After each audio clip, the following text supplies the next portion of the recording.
Министерот за здравство Никола Тодоров дојде во Велешкиот здравствен дом на средба со лекарите, но на средба со него веќе долго време чека мајката на 8-годишната Тамара која има тешка болест на рбетниот столб и нема лекар во земјата кој може да ја оперира.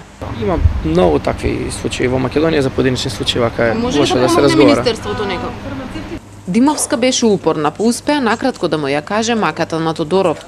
Поради болеста на Тамара пред 2 години и е вградена метална прачка во рбетот која сега е прекуса и мора да се извади. Но никој лекар кај нас не се нафаќа да ја изведе операцијата, а пари за лекување во странство Димовски немаат. И денеска тие не добија конкретен одговор од Тодоров. Господинот министер се заложи дека ќе го разбере случајот и сето тоа понатака што може да се реши, како може ќе види што може во негов домен да се реши.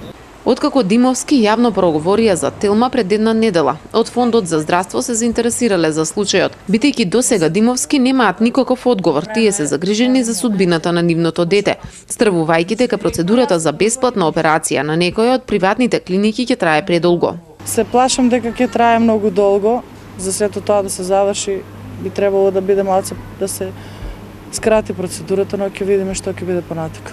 Сум разговарала и со повеќе доктори и со се, но ова е проблем што не треба да се чека.